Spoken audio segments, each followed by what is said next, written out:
SC ST ಸಮುದಾಯದವ್ರನ್ನ ಮುಖ್ಯವಾಹಿನಿಗೆ ತರಬೇಕಲ್ಲ.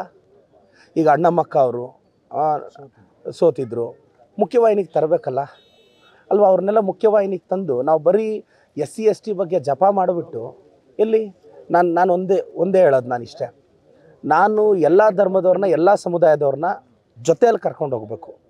ಅದೇ ನನ್ನ ಉದ್ದೇಶ. ನೋಡಿ, ನನ್ನ ಸಮುದಾಯಕ್ಕೆ ನಾನು ಎಲ್ಲೂ ಆದ್ಯತೆ ಕೊಟ್ಟಿಲ್ಲ. ನಿಮ್ಗೊಂದು ಎಕ್ಸಾಂಪಲ್ ಹೇಳ್ತೀನಿ. ಜಿಲ್ಲಾ ಗ್ಯಾರಂಟಿ ಸಮಿತಿಯನ್ನು ನಮ್ಮ ಯಲವಳ್ಳಿ ರಮೇಶ್ ಅಣ್ಣಗೆ ಮಾಡಿದ್ದೀನಿ. ತಾಲೂಕು ಗ್ಯಾರಂಟಿ ಸಮಿತಿ ಅಧ್ಯಕ್ಷರಾಗಿ ನಮ್ಮ ಜಯರಾಮ್ ರೆಡ್ಡಿ ಅಣ್ಣನ ಮಾಡಿದ್ದೀನಿ. ಮಂಚೇನಹಳ್ಳಿ ತಾಲೂಕು ಸಮಿತಿ ಅಧ್ಯಕ್ಷರಾಗಿ ನಮ್ಮ ಮಧುಸೂದನ್ ರೆಡ್ಡಿ ಅಣ್ಣನ ಮಾಡಿದ್ದೀನಿ. ಡಿಸ್ಟ್ರಿಕ್ಟ್ PP ಆಗಿ ನಮ್ಮ ವಿನೋದ್ ಅಣ್ಣನ ಮಾಡಿದ್ದೀನಿ. ನಿಮ್ಗೊಂದು ಎಕ್ಸಾಂಪಲ್ ಹೇಳ್ತಾ ಇದ್ದೀನಿ. ಸಾಮಾಜಿಕ ನ್ಯಾಯ. ನೆಕ್ಸ್ಟು ಇವತ್ತು 5 ಜನ ಸದಸ್ಯರಲ್ಲಿ 2 ಮುಸ್ಲಿಂ ಬಾಂಧವ್ರನ್ನ, SC ST ಕುರುಬ ಸಮುದಾಯದವ್ರನ್ನ ಮಾಡಿದ್ದೀನಿ. ಎಲ್ಲ ಸಮುದಾಯದವ್ರನ್ನ. ಮತ್ತು ಸರ್ ಬಲಿಜ ಸಮುದಾಯಕ್ಕೆ ಏನೂ ಮಾಡಿಲ್ವ ಅಂದರೆ ನಾನೇ ಇದ್ದೀನಲ್ಲ, MLA ಇದ್ದೀನಲ್ಲ. MLAನೇ ಸಮುದಾಯದವರಾದಾಗ ನಾನು ಹೇಳೋದು ಅದೇ ಗರ್ವ ಅಲ್ವಾ?